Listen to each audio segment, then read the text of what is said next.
This week on Just Solutions, rights of nature. That's the recognition that nature itself has rights, and it's not just property to be controlled and commodified. Increasingly, we're seeing people around the world enforcing these rights on behalf of ecosystems. David Pettit, senior attorney with the National Resources Defence Council, joins us to discuss how a growing number of communities in the US are looking at creating and enforcing environmental protections by using the rights of nature as a legal framework. From Free Speech TV, Just Solutions.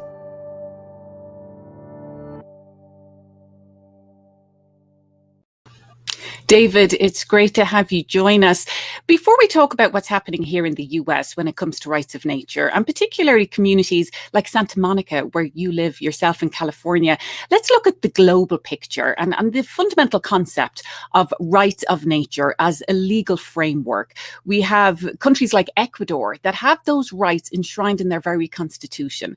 Then you have countries like the US that seems to have more of an attitude of extraction and commodification of nature as opposed to stewardship. So when we're talking about rights of nature, not as an abstract concept, but as a fundamental legal right, what exactly is that? The way thank you and good morning. The way I look at it is it's the idea that nature itself has the right to exist and exist in an unpolluted state, regardless of whether humans want to exploit it or humans want to use it or interact with it in any way, and that those rights are enforceable in the whatever judicial system we're talking about, whether it's Ecuador, New Zealand, or Santa Monica or Colorado.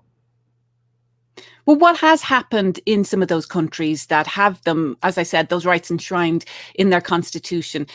What happened in Ecuador that led to this point where the constitution now acknowledges that nature itself has legal rights?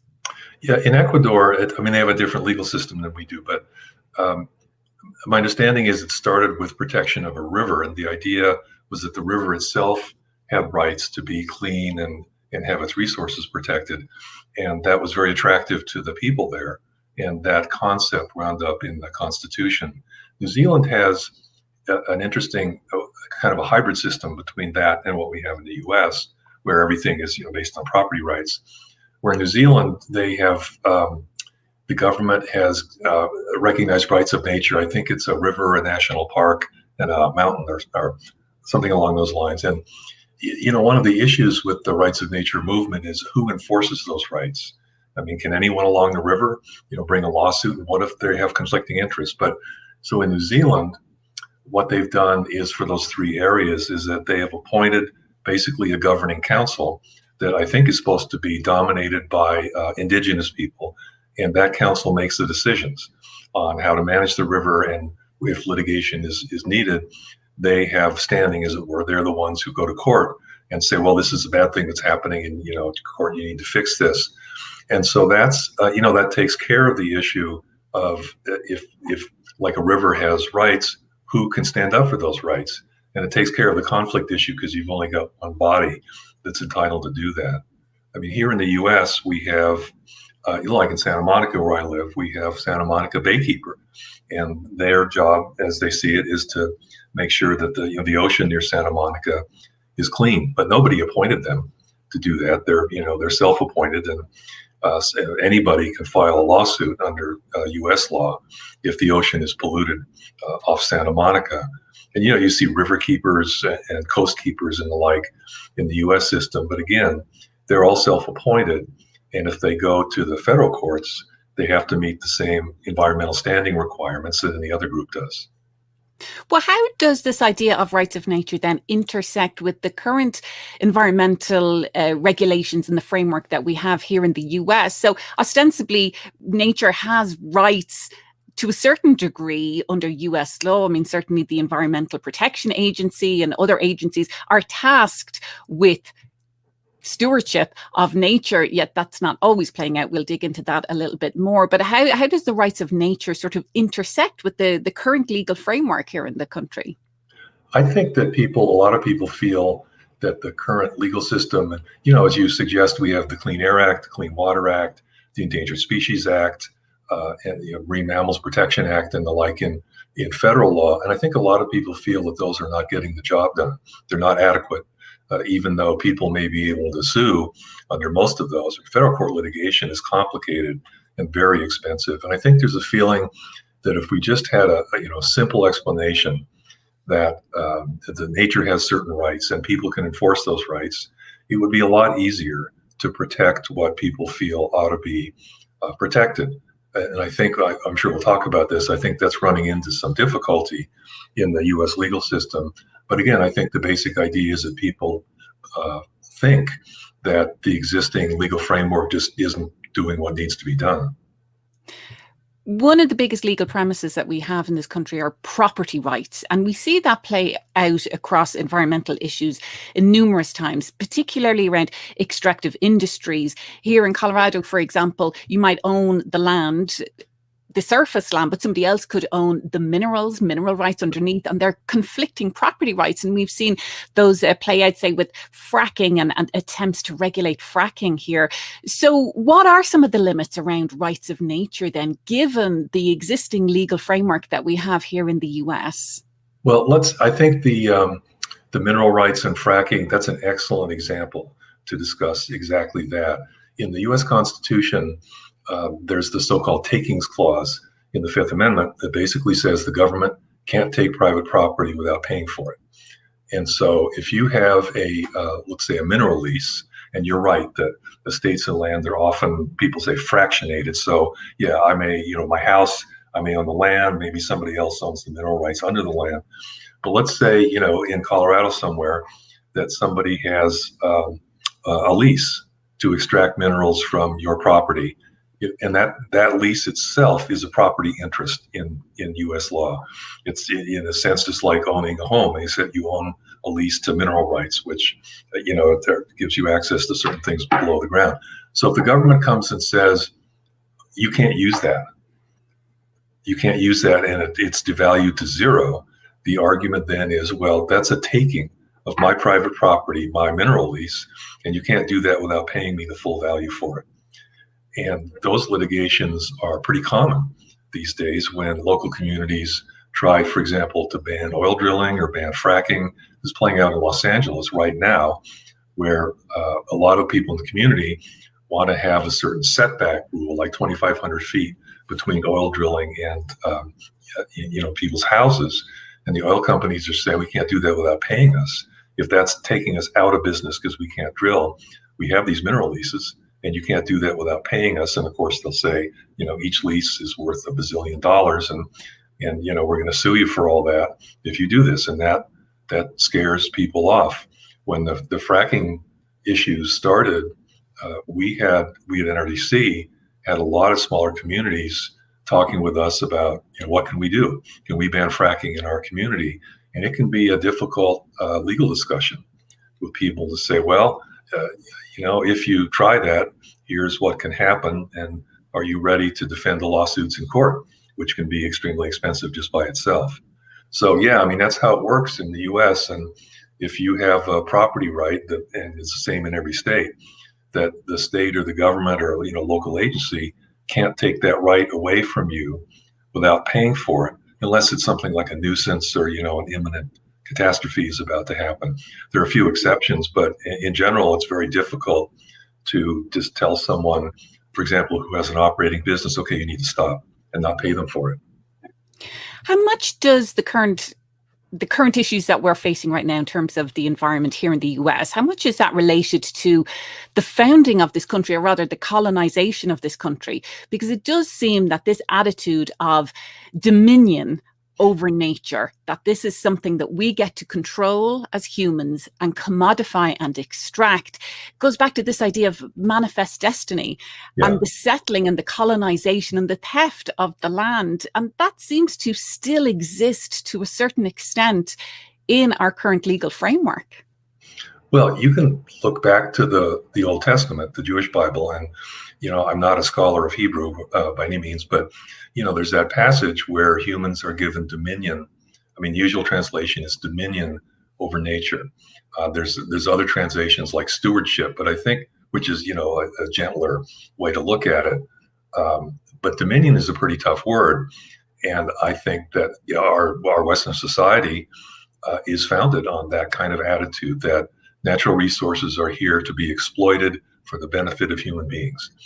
And that's it. And in my view, our entire legal system is based on that. I think what was fundamental in our Constitution was to protect the property rights of then, property owning white males. That's how the country was set up. And certainly there's been some expansion of that. But in my work as an environmental lawyer, I have to fight against the property rights arguments every day, where industry or whatever will come in and say, well, we have a right to do business like this. And if you're going to make us change these 5 things, it'll kill our business. And then you can't do that without paying us for it. So, yeah, you see that not just like in the extractive industries, like oil and coal, but things like the trucking industry and transportation, railroads. That attitude permeates our legal system, up to today. And I doubt is going to change in the near future. Well, it seems that there are 2 sides of the same coin here. There's the idea around extraction, that natural resources only have value when they're extracted and commodified. But then there's also the idea of pollution, that we then get to insert our waste back into nature, whether it's air or water, and pollute those areas. So take us through both of those things. Let's first talk about the idea of the commodification of nature, that we only put value. And when I say we, it's really, as we said, our legal framework values nature when it's commodified. And we hear this all the time when it comes to attempts to stop fossil fuel extraction, that, well, the only value is if we can extract the gas reserves, the oil reserves. That's where the value is. There's no economic value tied to leaving them in the ground. It's the same with water. We see that all the time, that the water rights, and certainly here in the Colorado River Basin or the arid West, water rights are associated with extracting. So water only has value when it's pulled out of the river. There's no economic value to keeping it in the river. Take us through that and how that has been so problematic for the environment and ecosystems. There are huge legal issues in California where I work on that very topic of how water is to be used or not used. The agricultural industry in California is extremely powerful politically, and they tend to be unhappy if they can't get all the water they want for their crops, particularly if some water is held back in the rivers to support fish habitat. Some of my colleagues at NRDC have been litigating for years about the Sacramento Delta and how much water can be sucked out of that to send to Southern California and elsewhere without killing or destroying the fish habitat like salmon and other species that need the Sacramento Delta to live. There are laws that protect that, but in theory, every litigation is a crapshoot in a way, and there's all kinds of political issues too, where the different interests go to the state capitol and try to fight it out for water rights and who gets how much water. And there's federal issues too, because the feds own some of the water infrastructure in California. But all of that, from the industry standpoint, reflects exactly the attitude that you're talking about, which is water only has value to the extent that we can extract it and use it for something that can be paid for. And the flip side of that, you were mentioning pollution, and that's a large part also what I do in litigation in California and nationally. The idea that I think economists call it a negative externality, where you can discharge your waste into the air and water and not pay for that, and not pay for the personal injuries that causes and the societal damage that causes. That is kind of baked into a lot of U.S. law. And when you look at what the regulatory agencies tend to do, often what happens in the real world is that they're not there to stop pollution. They're there to allow as much pollution as they can get away with until people like my colleagues in the green movement, and I sue them to get them to stop. I think that is a fundamentally flawed idea. And, a lot of us, just beat our heads against the wall sometimes. And how can we make this system better so that there is a more health-centered attitude in everyday work to air pollution, water pollution, and toxics, and less, how much can we let industry get away with before somebody gets upset? Well, we'll talk about some ways that maybe we can make it better in just a moment, but I'd love to invite our viewers to let us know where you're watching from. I know we have Mo watching in Paris. I know we have people watching from all around the country. Tell us where you are, and is your community dealing with this issue around rights of nature? Because as we are hearing, more and more communities are using this as part of their whole toolkit to enact and enforce environmental regulation. Well, David Pettit, you're featured in a documentary, Rights of Nature, a Global Movement, that's going to be broadcast on Free Speech TV in the coming weeks and months, and we're very excited about that. But that features the community mentioned, Santa Monica, where you live and work. It also features New Zealand and Ecuador, which we have talked about. And in those communities, the idea that Indigenous people have a very different attitude and relationship to nature than the colonizers, that really comes through when it comes to this discussion of rights of nature. And this gets back to what we were talking about, that when the colonizers settled the American West, took the land from the indigenous communities here and had this idea around commodification, there seems to be that tension then between indigenous communities, their attitude towards nature, and the settlers, the colonizers, because we've seen that play out in Ecuador, in New Zealand, here in the US. Well, yeah, right. And Santa Monica, where I live, as you said, was was originally populated by indigenous peoples, and the Spanish started the genocide, the extermination of those peoples that continued for hundreds of years.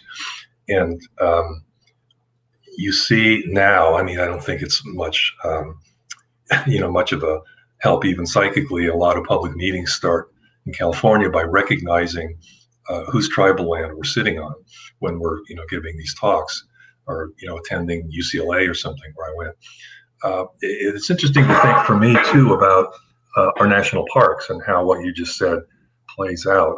We have the famous Yosemite National Park in California, where I visited many times. It's a beautiful place, but that was taken away from the Miwok peoples who had lived there for millennia. And the Miwok were basically kicked out of that park by white people.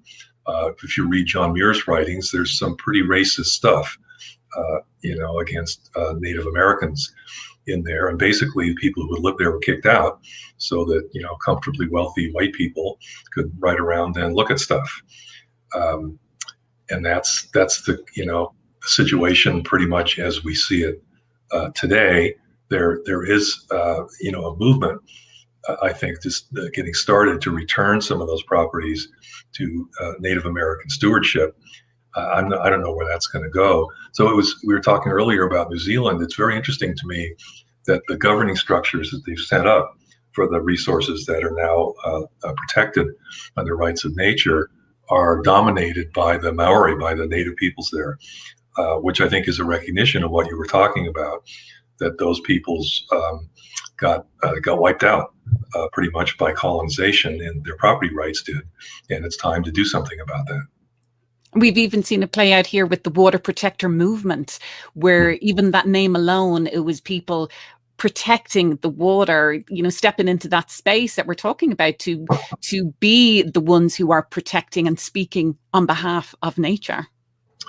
Right. And one of the things that is interesting to me about that, and I talked about that in the earlier film that I did that you mentioned, is we have in the U.S., if you look at some of the federal environmental laws on paper, they're pretty strong. And any person, the Clean Water Act, let's say, it's meant to protect rivers, say, from pollution. And any person can bring a lawsuit under the Clean Water Act. You have to satisfy the standing rules. But, if you fish in the river, you drink the water, you go boating on it or whatever, you go hiking by it, that's probably enough to get you into court. And so the question is, well, why does the river need to be an environmental actor that has standing when human beings can enforce the anti-pollution laws right now. And that's not true everywhere in the world, but there is that sort of conflict, I think, within the U.S. system.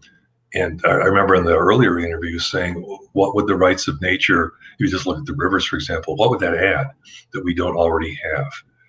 And I don't know that there's a good answer to that. I think, you can say it's less important to have uniformity, that different rivers should be governed in different ways. And, I don't know if that's true or not, but it's something I think that the rights of nature movement in the U.S. has not really come to grips with. What are they bringing to the table that we don't already have under the Clean Water Act, the Clean Air Act, the federal toxics laws, Marine Mammal Protection Act, Endangered Species Act, and the like. Is part of the problem the patchwork quilt that we have around environmental regulation? I mean, obviously, we have our federal laws, but then you have states have their own set of laws. You have different communities have their own set of laws. We talked about fracking. I mean, that's playing out in communities all around the country, battles around setbacks, around, protected areas. And it's this mishmash, this patchwork quilt, as I said, of regulation. And that's leading, I think, many communities to say, well, what else can we use? What else is in our toolbox? Okay, some of these communities are picking up rights of nature, but it's because of the absence of comprehensive standard regulation that these communities can actually tap into. I mean, is that part of the issue? I think that it is. People feel that the current system, as you say, is a patchwork and is just too difficult to navigate for ordinary people. But I think there's a difference between, like in Santa Monica, where I live, we have a rights of nature ordinance that the people put into the city law, but there's no enforcement. So it's more of a feel-good thing that the voters are telling the city, we want you to incorporate these values when you rule on developments or decide how the city's to be built out. But it's not like we can go to court and sue the city over something under that ordinance. There are others that do have enforcement provisions in them, which are a little more sort of practically minded, in my opinion. But yes, those, once you get into the legal arena, then you're dealing with exactly what you're talking about. You have to contend with issues of preemption, meaning maybe you can't do what you want to do because there's some other law that says, no, you can't do that, or what you want to do conflicts with the goals of another law. I mean, in our system, federal law has the highest strength, if you will, and it tends to preempt state laws that do the same thing. And so if you're a city and you want to ban fracking, and some of this played out, I think, in Pennsylvania, where you need to look at, well, what does state law say about this? Can we do this? What does federal law say about it? Are we going to get sued in federal court for a Fifth Amendment taking? Or, is the field clear for us to do this local regulation? And that is difficult sometimes to suss out what the landscape is, so to speak. And, no lawyer who's been around can guarantee anybody what's going to happen in litigation. All kinds of crazy stuff happens. And if you're a little city and you don't have a lot of resources and don't want to spend it all on attorney's fees, that can be scary stuff.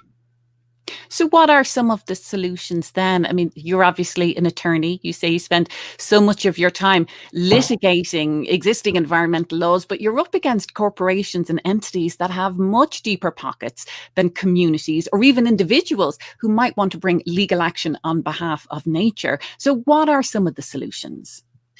Well, I think at the end of the day that people need to elect people who are committed to changing our environmental laws at the federal level to reflect the rights of nature rather than property rights. I think that's the fundamental issue that we have, and I think that will take a lot of doing, given current politics in the U.S. And you would need to sort of train the federal court system to respect those new rights. And I can just see years of litigation over how that would play out in the context of, say, federal jurisprudence, the takings clause, and other things. The prospect in the current situation, say, of reopening the Clean Air Act or the Clean Water Act is frightening to a lot of people because you don't know where it's going to go. But I think ultimately the solution here isn't a whole bunch more lawsuits. although that's what I do, but I think that at the end of the day, the solution is political, and that people need to rise up and say, we're done with this, and we're done with this way of governing nature, and we want to do something that recognizes that nature has a value, and it's not just the value that it comes from stuff. So, excuse me. It's not just the value that comes from stuff that you can sell. And I don't know when that day is going to come. Maybe you have a better handle on that than I do. I just don't know. It does seem like a very important question that candidates at every political level should be asked. What is your attitude to nature? Does it have rights, or is it just a property to be commodified or polluted? Because to me, that's the underlying premise of everything that we're talking about. This just attitude that nature is something that we own and can commodify, Right. or nature is something that we have a duty to preserve and protect. Right. And I think there's an even higher level from what you're talking about, is that a lot of people, I think, relate to nature because it brings beauty or comfort to them as human beings. But there's a value in having nature, whether humans get to see it or not, in my opinion, anyhow. And I think that's a tougher one, to get a political client to say it sounds like some kind of, hippie dream or something from the 60s. But I think there's real biological and ecological value in that, whether we get to see it or not. And I've never heard really politicians being asked about that. I mean, everyone wants to be able to go outside and hike around and see beautiful stuff that's not covered with oil wells or toxic waste ponds or something. So it's easy for politicians to say, "Oh yeah, I don't like that," but then once they get into office and compromises need to be made, just look around you. That what's happened, even in California, it's often viewed as the most progressive of states environmentally. There's plenty of environmental problems here. Oil and oil production, water pollution, horrible air pollution down in Southern California where I live. That's an environmental justice issue, because the worst air pollution is where low-income communities of color typically live. And that's maybe for another program. That's not by accident, in my opinion, but that's the fact on the ground. And there's a lot of stuff that still needs to be done, even in California. So how that's going to work out nationally and when, I don't know. Well, David Pettit is featured in the documentary Rights of Nature, A Global Movement, which will be broadcast on Free Speech TV in the coming weeks and months. And it's a deep, deep dive into everything that we have been talking about today. David, thank you so much for being with us. Oh, it's my pleasure. Good to talk to you.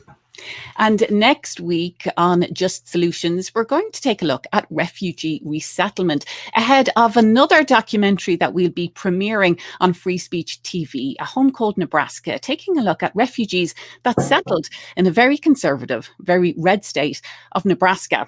Joe Biden has said recently that he will not expand the refugee quota. But what does that mean for refugees and asylum seekers? We'll find out more next week on Just Solutions from Free Speech TV. Join us then, same time, same place. And tomorrow, a very special Just Solutions coming up with guest host Sonali Kolhatkar, taking a look at the guilty verdict in the Chauvin trial. Sonali's special guest will be Professor of Law Jody Armour, who will be discussing that guilty verdict and what comes next. That's Thursday, 10 a.m. Mountain, 9 a.m. Pacific, 12 noon Eastern time, right here on our Facebook Live and YouTube channels. Join us then for Free Speech TV, Just Solutions.